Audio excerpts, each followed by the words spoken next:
This is my presentation on emotional labor.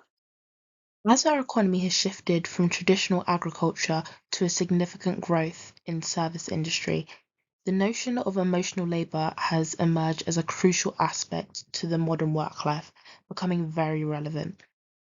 Service providers often find themselves having to perform emotional labor, navigating frequent and intensive interactions with clients. This emphasizes the value of gaining knowledge on emotional labor, which is why I chose this as my theme. In this presentation, we'll explore the aspects of emotional labor, examining its importance, drawbacks, and the links it holds with the frames of reference.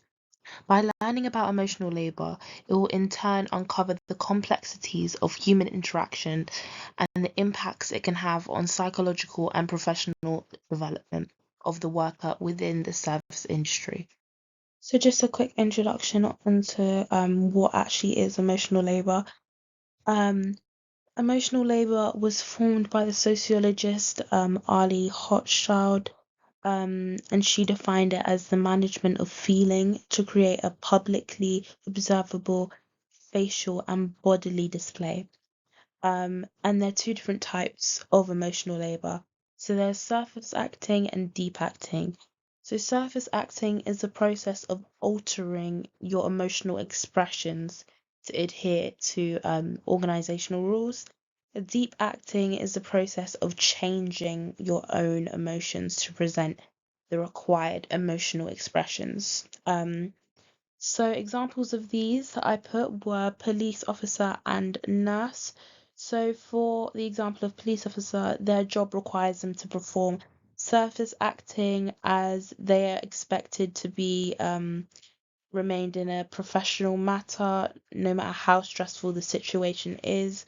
Um, this can sometimes lead to emotional dissonance. And then for nurses, nurses are also required to manage their emotions through both surface and deep acting in order to make their patients feel cared for throughout. And this also allows them to build resilience that they may deal with, that may help them deal with managing others' distress. So, as seen above with these two examples, emotional labor can be a very useful tool to allow employees to control their emotions in order to ensure customers' comfort. But it can also result in very negative effects such as employee exhaustion, emotional dissonance, stress, and also bad mental health. So this is just a quick overview of the frames of reference, and we'll basically be examining how different frames of reference view organizational dynamics. So firstly, there's the unitarist approach. So the managers and workers, they hold a consensus of interests. So basically, their interests align with each other. They may not be the exact same, but they do align with each other. Therefore, they hold common objectives and values. Um, and conflict in this view is viewed as due to misunderstanding within the workplace.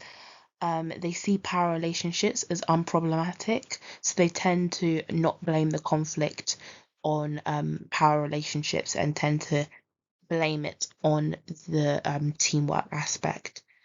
For pluralism, the interests, values, and objectives differ between the managers and workers, but the managers do recognize that conflict is inevitable within the workplace and they are prepared to mediate it appropriately. And they use tools such as trade unions to resolve their conflict.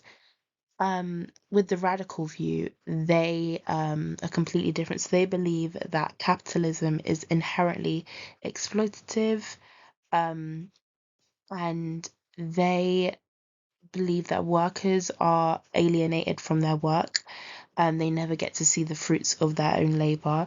And a key example of this is when they're often placed in a production line, in a certain section of the production line, so they never actually get to see the end product of their labor. And the only way that the radicalist view seems to resolve this conflict is through the abolishment of capitalism altogether. explain the link between frames of reference and emotional labour. So I've come up with 3 different questions that should display all of this. So for the first question, is emotional labour seen as a form of exploitation within the radical frame of reference? So for that, I answered that emotional labour can be seen as a form of exploitation in the context of radical management, as employees are forced to manage their emotions, as it is a requirement in order to benefit the ones in power, so the managers. Therefore, emotional labour can be seen as a tool used by powerful beings in the organization to control and dominate workers. So you can see the clear link between emotional labour and the radical frame of reference. So the second question is, what are the particular pros and cons of the unitarist, pluralist, and radical view in the context of emotional labour? So I've created a table, so I'll just go through this table. So the first view is the unitarist view. So the advantages of the unitarist view is that it has reliable customer experience and this team cooperation. So in the context of emotional labour, as the managers and employees hold the same interests, this means that they are willing to perform the required emotional labor in order to keep the customers satisfied, because they're holding the same view and they both want the same thing. Disadvantages of this is that they're criticized for their power relationship, and there's also a reluctancy to change. So in the context of emotional labor, managers may feel as though that employees that may want to express their own emotions at times, they may view them as a threat, the threat of the growth of the business, and may, take that out on these employees. Um, and then the second view that I talked about was pluralist. So the advantages of the pluralist management is that it's flexible. So relating to emotional labor, as these managers acknowledge that they hold different interests to employees, they're more open to accommodating to these and mediating this conflict, and they can do this by loosening the restrictions on the required emotional labor that the employees need to perform. Put an example there. For example, the police, if they might have been through a very traumatic event, the managers may recognize that they do need to act professional, but also recognize that they may need to express their true emotions, um, instead of surface acting. And then for disadvantages of the pluralist approach, I talked about conflict through miscommunication and inconsistency. So relating to emotional labor, as the managers and employees hold different interests and values, this may lead to emotional labor being inconsistent, and some employees may choose to show their own emotions instead of the required, and this may affect the business as customers may not be satisfied with that. And lastly is the radical view. So the advantages of radical management is that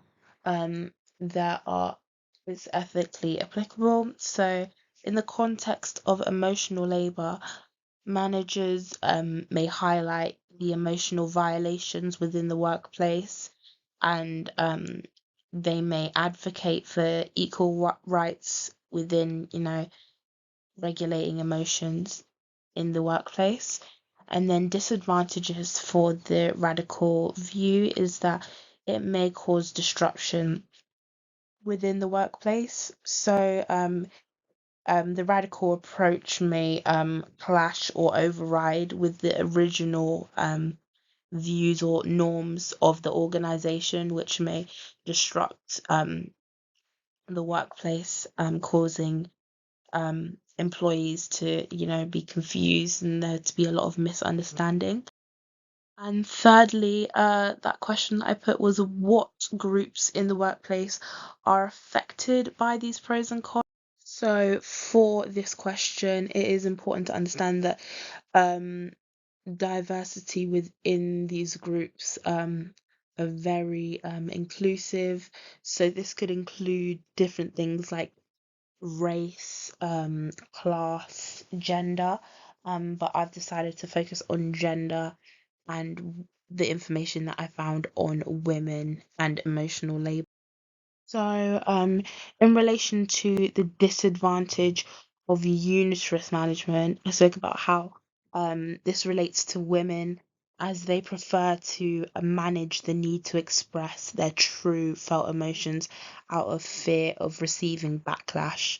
So this relates to the disadvantage of the unitress approach, as in the context of emotional labor, managers may view people that want to express their own emotions um, as a threat to the business, and they may take it out of them.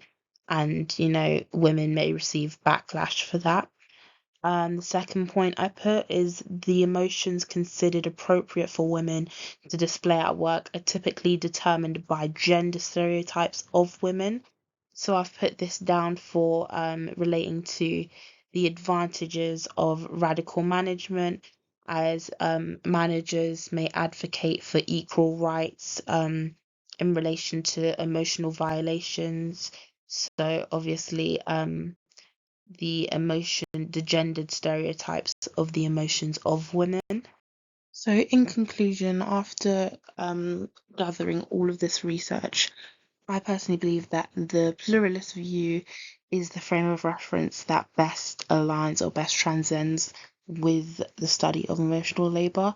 And this is due to the fact that, in the context of industrial relations, pluralism implies that within the organisation there are many different interests between managers and employees with their own values and objectives.